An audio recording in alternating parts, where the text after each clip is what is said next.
대강절 두 번째 일에 우리에게 주시는 하나님의 말씀을 봉독하겠습니다. 하나님 말씀 누가복음 1장 26절에서부터 38절까지의 말씀입니다.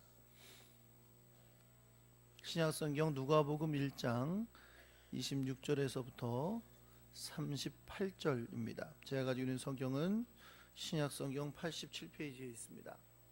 제가 한 절 읽고 여러분 한 절 읽고 우리 교독합니다. 여섯째 달에 천사 가브리엘이 하나님의 보내심을 받아 갈릴리 나사렛이란 동네에 가서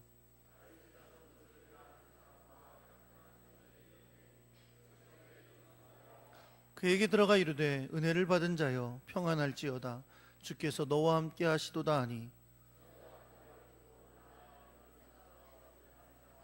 천사가 이르되 마리아여 무서워하지 말라 내가 하나님께 은혜를 입었느니라.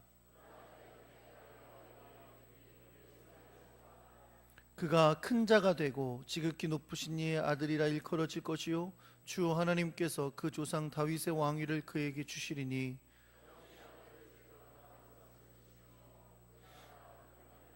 마리아가 천사에게 말하되 나는 남자를 알지 못하니 어찌 이 일이 있으리이까.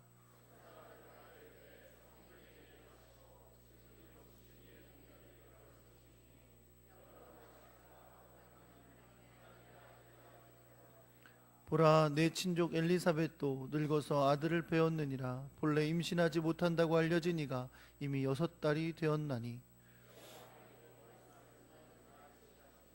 함께 읽습니다. 마리아가 이르되 주의 여종이오니 말씀대로 내게 이루어지이다매 천사가 떠나가니라. 아멘.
기도하겠습니다. 하나님, 생명의 주가 되셔서 우리를 구원하여 주시고 오늘 이 시간에 우리와 함께하여 주심을 인해 감사드립니다.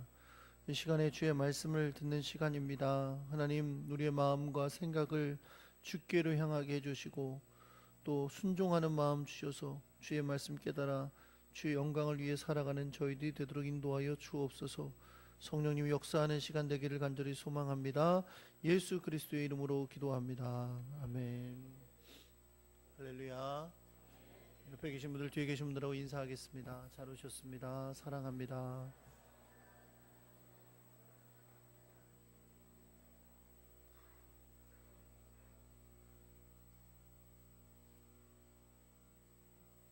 주의 은혜와 사랑이 여러분과 함께하여 주실 줄 믿습니다.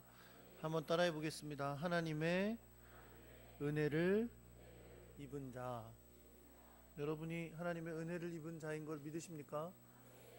주의 은혜가 없으면 살 수 없는 저희들입니다. 하나님의 은혜와 사랑이 여러분과 함께하는 것을 믿으시는 귀한 주의 백성들 되시기를 예수 그리스도의 이름으로 축원합니다.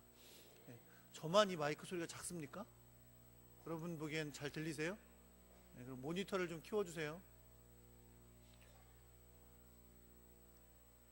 오늘은 대강절 두 번째 주일입니다. 대강절이라고도 하고 대림절이라고 하는 그 주간의 두 번째 주일인데요. 두 번째 주일은 촛불을 두 개 키워 보내게 되고, 두 번째 촛불을 평화의 촛불이라고 부릅니다. 평화의 왕으로 오신 예수님, 그분을 기념하는 촛불이라고 할 수 있겠죠. 우리가 죄로 말미암아 하나님과 원수된 자가 되었는데 예수 그리스도께서 이 땅에 오심으로, 그리고 우리를 위하여 죽으심으로, 우리의 죄를 사하여 주심으로 우리와 하나님과의 관계가 회복되게 하시고 우리에게 평화를 주셨습니다. 또 죄로 말미암아 서로 미워하고 다투고 싸우는 이 세상 가운데서 예수 그리스도 안에 참 평화를 주시기에 이 땅에 오신 그 주를 기억하는 귀한 날이 되시기를 예수 그리스도의 이름으로 축원합니다. 어제부터 제가 공연분과에서 섬기고 있는 천안 세계 크리스마스 축제가 시작이 됐어요. 그래서 저는 사실 천안의 구도심을 활성화한다는 그런 사회봉사적인 의미와 또 건전한 성탄절 문화를 천안에 전파한다는 의도에서 아주 긍정적으로 생각해서 이 일에 참여하게 됐습니다. 제가 어제 저녁에 들어가서 다리가 굉장히 아프고 그러길래 왜 그런가 그랬더니, 제가 어제 11시에 명동거리에 나갔는데 저녁 8시에 집에 들어갔어요. 밖에 계속 서 있었어요. 서 있는 것도 모르고 서 있었나 봐요. 다리도 굉장히 아프고 감기 기운도 살짝 있습니다. 그렇게 춥진 않았는데도 밖에 계속 있었더니 그런 것 같아요. 그래도 우리 교회 집사님 두 분을 제가 그곳에서 만났는데, 한 분은 커피, 한 분은 배지밀 이렇게 사주시면서 저에게 아주 격려를 해주셔서 얼마나 감사했는지 모릅니다. 어제 오랜만에 아주 천안 이 명동거리가, 우리 어릴 때는 참 원래부터 북적였던 곳인데 지금은 저녁 7시 8시만 되면 사람이 다니지 않는 적막한 거리거든요. 그 명동거리가 수많은 사람들로 아주 북적이는 시간을 오랜만에 보냈습니다. 여러분도 시간이 되시면 저녁 시간에 오셔서 예쁜 추리도 구경하시고 사진도 찍으시고, 또 좋은 공연 7시에서 9시까지 매일 2시간 정도의 공연이 있으니까 오셔서 공연도 관람하시고 그러시기를 바랍니다. 이번 축제의 게시물 중에요, 소원트리가 있어요. 요즘 소원트리가 좀 유행인데 이렇게 터널같이 생긴 트리가 있는데, 그곳에다가 사람들이 종이에다가 종이를 준비를 해놨죠. 그래서 소원을 적어서 거기다 걸어놓는 그런 것입니다.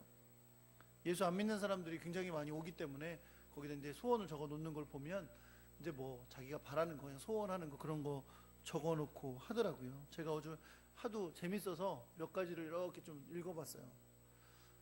그랬더니 어떤 젊은 커플은 이렇게 써놨더라고요. 우리 벌써 60일. 그래놓고 60년을 살아도 부족할 판에 지금 60일 사귀었다고 이름 둘이 하트 빵빵 그렇게 그려놓은 젊은 커플들도 있었고, 요즘 시국이 이렇다 보니 박근혜 하야하라 뭐 이렇게 써붙인 사람들도 있었고요. 또 잘 안 이루어지는 소원도 써놓은 사람들이 있더라고요. 예를 들면 살 빠지게 해달라더니 이런 거, 그런 소원 써놓은 사람들도 있고, 또 이제 연말이다 보니까 우리 친구들끼리 우리 우정 영원하게 해달라고 뭐 그런 사람들, 그다음에 우리 가족들 건강하게 해달라, 뭐 이런 소원을 써놓은 것을 보았습니다. 왠지 연말이 되고 성탄절이 되면 그런 마음에 자꾸 소원을 품게 되죠. 내년에는 이렇게 했으면 좋겠다, 이렇게 됐으면 좋겠다는 소원을 많이 품게 됩니다. 저희 축제팀이 그걸 준비하면서 그런 소원트리를 만들어 놨지만, 사실 진정한 의미는 우리가 성탄절의 참 의미, 예수 그리스도 이 땅에 오셨다는 그 의미를 전달하고자 하는 목적이 있습니다. 그런 일이 아름답게 이루어지기를 간절히 소망하고요. 여러분에게도 성탄절을 맞이하게 되는 이 대강절 기간 동안에 우리에게 구원을 주시기 위해 오신 예수 그리스도의 깊은 의미를 깨닫고 그 은혜 아래 더 풍성해지는 그런 하나님의 백성들 되시기를 예수 그리스도의 이름으로 축원합니다. 오늘 대강절 두 번째 주일을 맞아서 다시 한번 주님의 오심의 깊은 의미를, 복된 의미를 다시 한번 깨닫게 되기를 간절히 소망합니다. 여러분, 하나님이신 예수님께서 인간이 되어 오신 일은 정말 놀라운 하나님의 섭리입니다. 우리는 구약 성경을 통해서 하나님께서 독생자이신 예수 그리스도를 이 땅에 보내실 것이라는 계획을 우리에게 보여주신 것을 알 수가 있습니다. 특별히 예수님이 이 땅에 오실 것이다, 인간이 되어 오실 것이라는 것에 대한 것은 선지서에 많이 기록이 되어 있어요. 물론 시편에도 있고 다른 성경에도 있지만 선지서들에 많이 기록되어 있죠. 특별히 이사야서와 예레미야, 이런 선지서들에는 정말로 예수님이 이 땅에 오실 것에 대한 예언들이 얼마나 많이 들어있는지 모릅니다. 그런데 너무나 놀랄만한 사실이 있어요.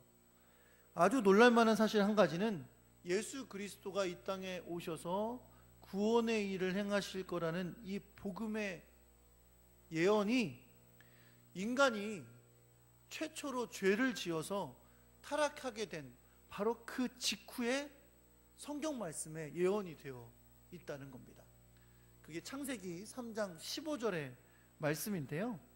창세기 3장 15절 말씀은 하나님께서 선악과를 따먹은 아담과 하와에게 너희가 앞으로 받게 될 형벌에 대해서 말씀하시는 장면이고, 그 뒤를 이어 그들을 유혹한 뱀에게 이제 하나님께서 형벌을 주시는 그런 장면인데, 14절부터 보면 하나님께서 뱀에게 이렇게 말씀하세요. 내가 이렇게 하였으니 내가 모든 육축들의 모든 짐승보다 더욱 저주를 받아 배로 다니고 종신토록 흙을 먹을지니라, 이렇게 말씀을 하시고 15절에 창세기 3장 15절에 이렇게 말씀하십니다. 내가 너로 여자와 원수가 되게 하고 너의 후손도 여자의 후손과 원수가 되게 하리니 여자의 후손은 내 머리를 상하게 할 것이요 너는 그의 발꿈치를 상하게 할 것이니라 라고 말씀하십니다. 보통 이렇게 성경 말씀을 읽으면 끝에 아멘들을 하죠. 할렐루야. 아멘에 가물으면 안 돼요. 아멘을 잘해야 또 은혜 받고 믿음으로 이렇게 응답하고 사는 거니까 할렐루야. 그래도 굳건지 안 하는 사람들은 대단하십니다. 네. 여러분, 기독교 역사 속에서 제가 조금 아까 읽었던 창세기 3장 15절은 원복음이라고 불리워졌어요. 원복음은 영어로 오리지널 가스펠이라고 부르는데 어떤 의미냐면 최초의 복음이다 라는 의미입니다. 성경에 나오는 최초의 복음, 그러니까 성경에서 처음으로 예수님에 대해서 예언을 해주는 말씀이다, 이런 의미예요. 이건 무슨 의미냐면 이 구절에서 사탄을 상징하는 뱀이 있잖아요. 이 뱀이 여자의 후손과 원수가 되고 그 여자의 후손이 사탄의 머리를 상하게 할 것이다, 이렇게 말씀했는데, 이것은 뭘 의미하냐면 예수 그리스도께서 사탄의 머리를 상하게 하신다, 즉 사탄의 권세를 물리치실 것을 예언적으로 보여주는 말씀입니다. 여기서 주목할 중요한 사실이 뭐예요? 이 구절에서 예수님을 뜻하는 단어가 뭐라는 거? 여자의 후손이다 라고 썼다는 겁니다. 왜 예수 그리스도를 여자의 후손이다 라고 쓰고 그것을 예수님에 대한 예언이라고 우리가 믿느냐? 이것이 오늘 여러분과 제가 오늘 본문 가운데서 한번 생각해 봐야 될 아주 매우 중요한 주제입니다. 우리는 지난주에 세례 요한의 탄생과 그 의미에 대해서 살펴보았죠. 네. 제사장 사가랴와 엘리사벳 사이에서 세례 요한이 탄생하게 될 것에 대한 예언의 말씀을 천사가 전해주는 그런 말씀을 나누었습니다. 이제 세례 요한이 엘리사벳에게 이제 들어섰어요. 그래서 잉태한 지 6개월이 됐습니다. 그때 제사장 사가랴에게 와서 세례 요한의 탄생을 예언했던 천사가 있었는데 그 천사의 이름이 가브리엘입니다. 그 천사 이름 가브리엘인데 이 가브리엘 천사가 오늘 본문에 보니까 마리아에게 나타났어요. 마리아라는 한 처녀에게 나타났습니다. 오늘 본문 6절에 보니까 이 가브리엘이 그냥 등장한 게 아니라 하나님께서 가브리엘을 보내셨다 그랬어요. 가브리엘은 자기 혼자 돌아다니는 천사가 아니고 하나님께서 전해주라는 메시지를 가지고 등장하는 천사인데, 성경에 보면 이 가브리엘은 좋은 소식을 전하는 천사였습니다. 그는 본래 하나님의 보내심을 받아서 기쁜 소식을 전하는 일을 하였던 천사라는 거죠. 그가 마리아에게 와서 기쁜 소식을 전해주게 된 것입니다. 가브리엘이 마리아를 찾아간 곳은 지역적으로 볼 때 다른 곳이 아니라 나사렛이라는 곳이었어요. 갈릴리의 주변에 있는, 물론 갈릴리에 가깝진 않지만 주변에 있는 나사렛이라는 동네였습니다. 그리고 그가 찾아간 이 마리아라는 여인은 비록 아직 처녀이지만 약혼을 한 상태였어요. 근데 약혼자가 누구였냐면 요셉이었는데, 요셉은 다윗의 후손이었습니다. 그러니까 다윗 가문 사람이에요. 왕가 출신인 거죠. 왕가 출신의 요셉이라는 사람과 약혼한 상태였어요. 여러분, 이 당시 사회에 결혼 풍습을 생각해 보면 약혼의 의미를 우리가 좀 알 필요가 있는데, 그 당시 이스라엘 사회에서 약혼을 했다는 건 뭘 의미하냐면, 남자가 어떤 여자랑 결혼을 하고 싶어요. 그러면 그냥 내가 그 여인과 연애하다가 결혼할 때 되면 결혼할 수 있는 게 아니고, 어떻게 하냐면 남자가 여자의 집에 지참금과 약주의 선물을 가지고 갑니다. 그래서 이 사람과 내가 결혼하겠습니다 라고 그 집에 그 지참금하고 약주의 선물을 줘요. 그러면 그 여인의 집에서 그래, 내가 너를 사위로 받겠다 그러면서 그것을 받으면, 그 여인과 함께 합의해서 받으면 약혼이 이루어지는 거예요. 약혼이 이루어지는 약혼자의 관계가 되는데, 이스라엘에서는 바로 약혼했다고 금방 결혼하는 게 아니고 보통 1년에서 2년 기간의 시간이 필요했고요. 2년의 시간 동안 이 신랑이 되는 남자는 그 아내와 함께 살 집을 준비했습니다. 그리고 다 준비가 되면 그 아내를 데리러 신부의 집을 향하여 갔어요. 히터 좀 꺼주세요. 다들 더우신가 봐. 땀이 나가지고 뭐 이렇게 하시니까 히터를 좀 꺼주세요. 네. 별로 안 추우시죠? 네. 지금 자꾸 제가 이렇게 얘기하면 딴소리를 하게 되니까 눈을 뜨고 들으세요. 그러니까 자, 신랑이 신부의 집에 가서 이제 신부를 데리고 오는, 그것이 바로 결혼식의 날이 돼요. 그래서 성경에 보면 신랑이 신부의 집에 찾아가는 장면 많이 나오죠. 그렇죠? 그래서 기름을 준비한 신부 얘기 나오잖아요. 기름을 준비하고 있어야 신랑을 맞이하는 거예요. 그렇죠? 그러고 나서 이제 그렇게 준비를 해서 신랑이 신부의 집에 오면 일주일 동안 결혼식 파티를 합니다. 일주일 동안 온 동네 사람들이 모여서 결혼식 파티를 아주 거창하게 일주일 동안 치르게 됩니다. 그런데 중요한 사실은 뭐냐면, 이 결혼식이 이루어지기 전까지 약혼한 두 남녀는 절대로 동침할 수 없어요. 실제로 만약에 동침하는 일이 발생하면 오히려 결혼이 깨어지게 돼 있습니다. 그 기간 동안은 절대 동침하지 못하고, 그러나 두 사람은 거의 결혼한 상태와 다름없는 관계로 지내게 되게 되는 거죠. 천사 가브리엘이 이 요셉과 약혼한 마리아에게 찾아와서 그녀에게 소식을 전해주게 되는데요. 이 가브리엘이 마리아에게 와서 그녀를 이렇게 부릅니다. 은혜를 받은 자요 라고 불러요. 뭐라고요? 은혜를 받은 자. 네. 오늘 설교 제목이 뭐예요? 하나님의 은혜를 받은 자입니다. 오늘 성경에 보니까 천사가 와서 마리아에게 은혜를 받은 자여 라고 부르는 걸 볼 수 있어요. 그러면서 그녀에게 평안을 주고 축복해 주는 것을 볼 수 있습니다. 사실 여러분, 천사가 찾아왔는데 마리아가 놀랬겠죠. 놀래고 사실 두렵기도 하고 그랬을 거예요.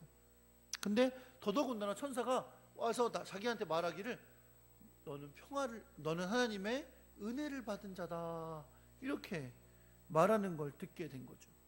그래서 아마 그것이 무엇인지 궁금하게 여겼던 것 같아요.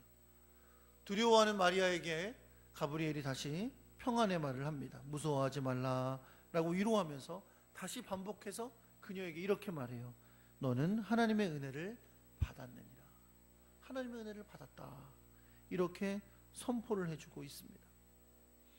천사를 만나 놀라고 두려워하고 있을 마리아에게 두려워하지 말라, 평안하라 하면서 그녀가 그 가브리엘이 왜 그녀에게 하나님의 은혜를 입었다라고 말하는 것일까요? 이제 그 내용은 뒤이어 나오는 가브리엘이 마리아에게 하는 말 가운데서 우리는 은혜를 입었다는 것이 마리아에게 무엇을 의미하는지를 깨달을 수가 있습니다. 이렇게 말합니다. 가브리엘 천사가 보라, 내가 잉태하여 아들을 낳으리니 그 이름을 예수라 하라. 그가 큰 자가 되고 지극히 높으신 이의 아들이라 일컬어질 것이요 주 하나님께서 그 조상 다윗의 왕위를 그에게 주시리니 영원히 야곱의 집을 왕으로 다스리실 것이며 그 나라가 무궁하리라 라고 말씀해요.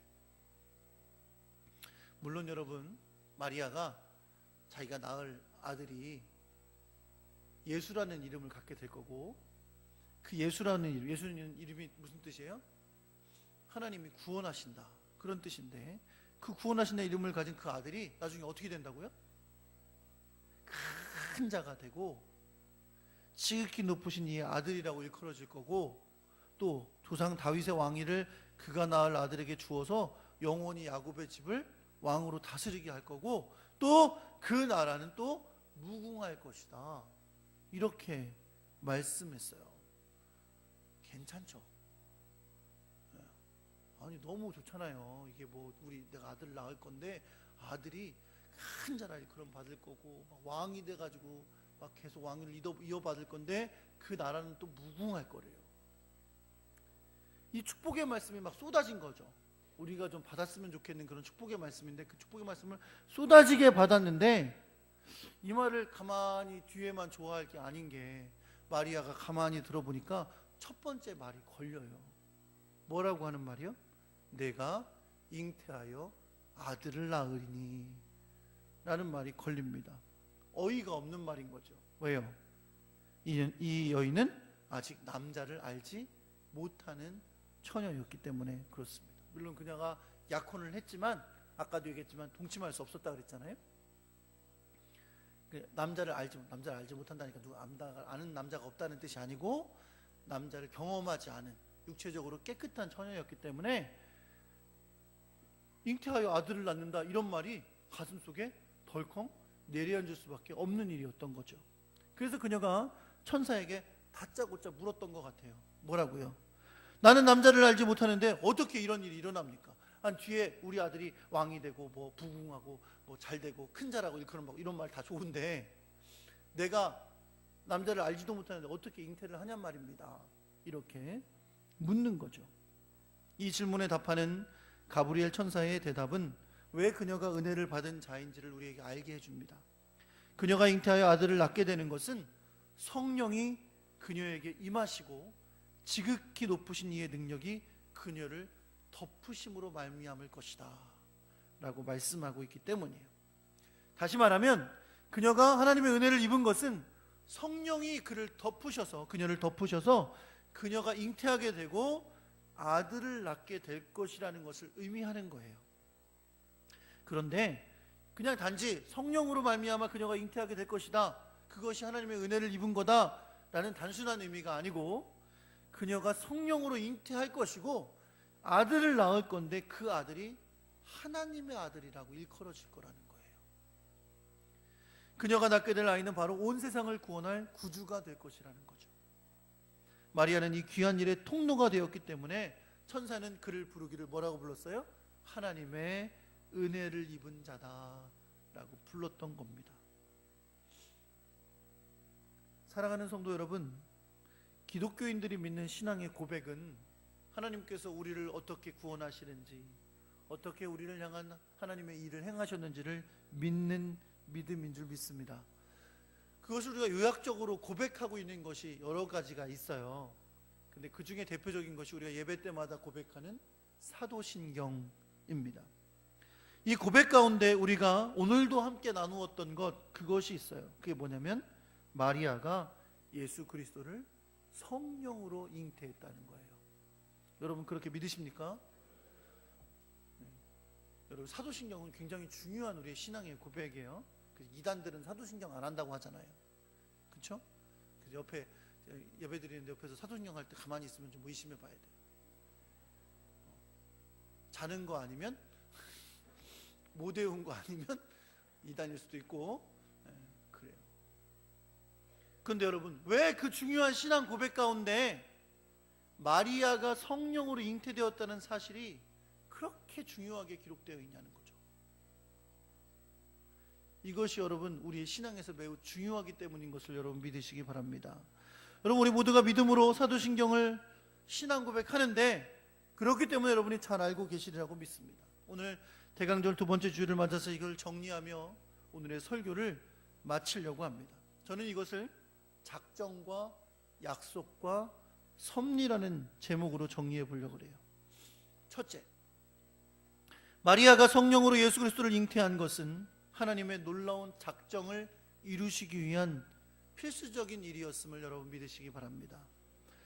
마리아가 성령으로 예수 그리스도를 잉태한 것은 하나님께서 우리를 구원코자 하시는 하나님이 작정하신 일을 이루시기에 반드시 필요했던 일이라는 거예요. 여러분 우리가 죄로 말미암아 사망에 이르게 된 것을 여러분 기억하십니까? 인간은 죄로 말미암아 영원한 사망에 이르게 됐어요. 하나님과의 관계가 깨어졌고 그 결과는 결국 사망에 이르는 것밖에 없었습니다. 그런데 더 비참한 상황은 뭐냐면 우리는 그런 처지에 있는데 우리 스스로를 구원할 길이 없어요. 그런 우리를 하나님께서 그냥 두지 않으시고 구원의 길을 열어주신 줄 믿습니다. 그 구원의 길이 뭐냐면 우리를 하나님과의 관계를 화해시켜줄 중보자를 보내주신 거예요. 중간 역할을 해주실 분은 그분이 누구예요? 예수 그리스도이십니다. 우리가 수요일날도 공부했지만 그분이 영적으로 제사장으로 선지자로 왕으로 오셔서 우리를 죄 가운데서 사망에 떨어질 수밖에 없는 우리를 구원 얻도록 하나님께로 인도해 주는 역할을 감당해 주셨습니다. 그 중보자가 없이는 우리는 스스로 하나님께로 갈 길이 없었던 것입니다. 그런데 이 중보자는 우리를 하나님께로 인도해 가기 위하여 우리의 죄를 담당하셔야 하는 그 중보자는 결코 우리와 같은 죄인이어서는 안 된다는 거예요. 만약 우리와 같은 그냥 죄인이면 그 사람은 자기 죄로 말미암아 죽게 될 뿐이지 결코 누구의 죄를 대신할 수가 없다는 거죠. 그렇다면 우리의 중보자가 되는 예수 그리스도는 반드시 죄가 없어야 하고 그러나 동시에 완전한 인간이셔야 됩니다. 인간이 아니시면 죽지 않기 때문에 아무런 의미가 없어요. 그리고 인간이 아니시면 인간의 죄를 다 짊어질 수 없기 때문에 의미가 없는 거예요. 하나님의 작정하신 우리를 향한 구원의 일을 이루시기 위해서는 두 가지가 만족돼야 되는 거죠. 첫째, 예수님은 중보자이신 예수님은 죄가 없으셔야 하고 두 번째는 그러나 죄 없지만 완전한 인간이셔야 하는 겁니다. 할렐루야. 두 번째, 이 모든 일은 우리를 구원하시려는 하나님의 작정을 이루기 위해 하시는 일인데 이것은 하나님께서 이미 약속하신 일이고 그 일을 성취하신 것이라는 겁니다.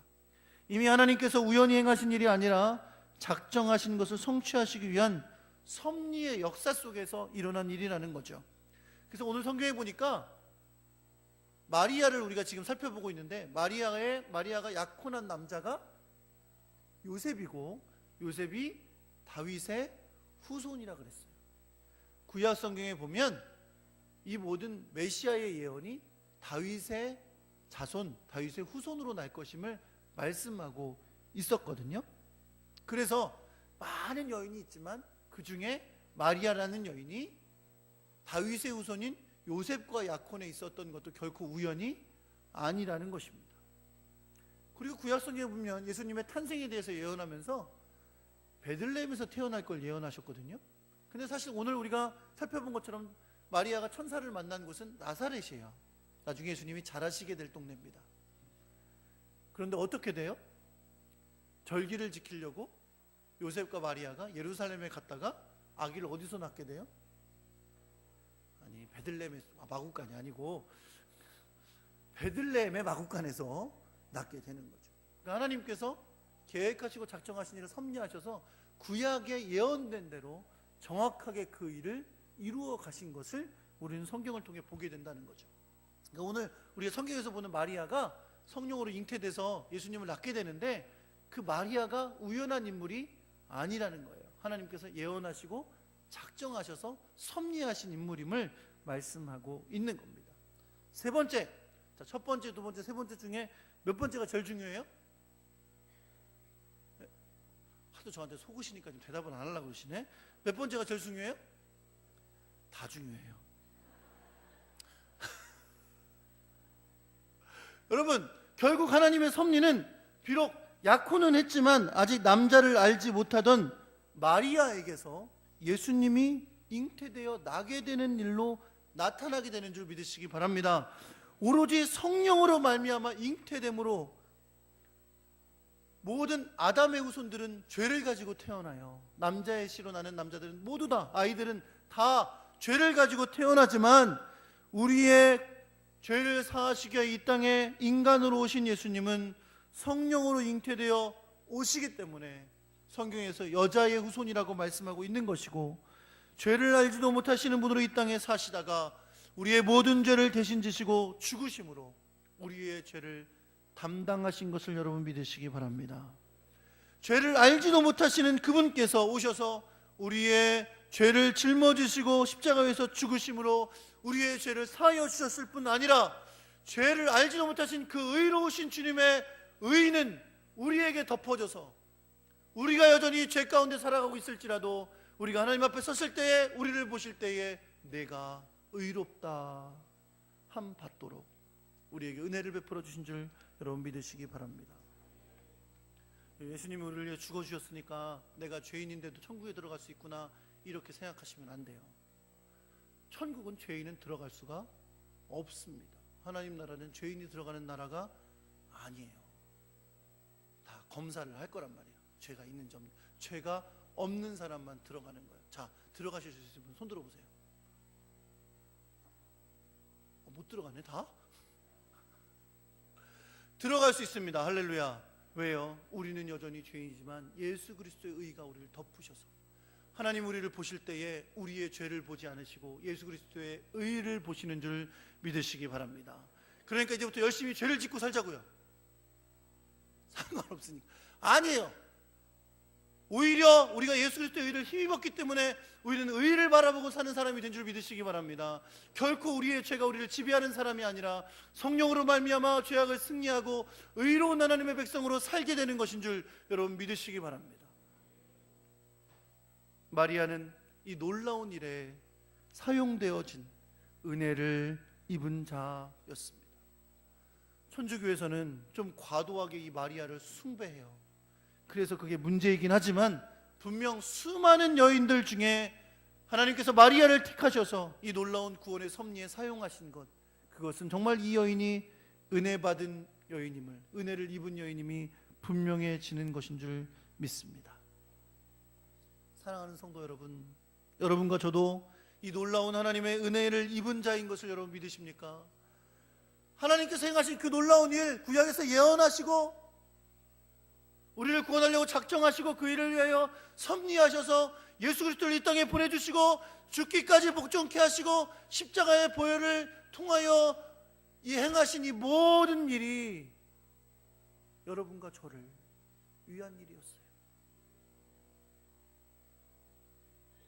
나를 구원하시려고, 영원한 사망에 떨어질 처지에 있는 내가 주 안에서 구원받게 하시려고 그 놀라운 섭리의 역사를 지금까지 이루어 오신 것인 줄 여러분 믿으시기 바랍니다. 왜 마리아가 성령으로 말미암아 잉태됐습니까? 왜요? 나를 구원하려고. 그래야 나를 구원하시니까, 그래야 나를 죄악에서 씻으시고 하나님의 백성으로 삼으실 수 있으니까 그 일을 행하신 것인 줄 여러분 믿으시기 바랍니다. 여러분, 예수 믿는 거요, 우리가 날마다 주님 보시기 아름답게 살아야 됩니다. 아름답게 살려면 주님의 은혜가 내 안에 풍성해야 돼요. 내가 받은 은혜가 충만해야 될 줄 믿으시기 바랍니다. 내가 받은 은혜가 값싸게만 느껴지면 내 삶에서 나타나는 거예요. 내가 받은 은혜가 풍성하고 깊이와 넓이가 크기가 날마다 충만해야 내가 주님을 위한 삶을 살아갈 수 있는 거예요. 그것이 너무나 값싸게만 느껴지니까 내 삶에서 주님이 우선되지 않는 거예요. 내 시간 주님께 먼저 드리지 못하는 거예요. 내 육신의 힘을 주님께 먼저 드리지 못하는 거예요. 내가 우선이고 내 시간이고 내가 원하는 일이 우선인 거예요. 주께서 주신 은혜가 내 안에 충만해야 내가 지금 사는 것도 주의 은혜고 구원 얻은 것도 주의 은혜고 앞으로 살 것도 주의 은혜 없이 살 수 없음을 고백하며 살게 되는 것인 줄 여러분 믿으시기 바랍니다.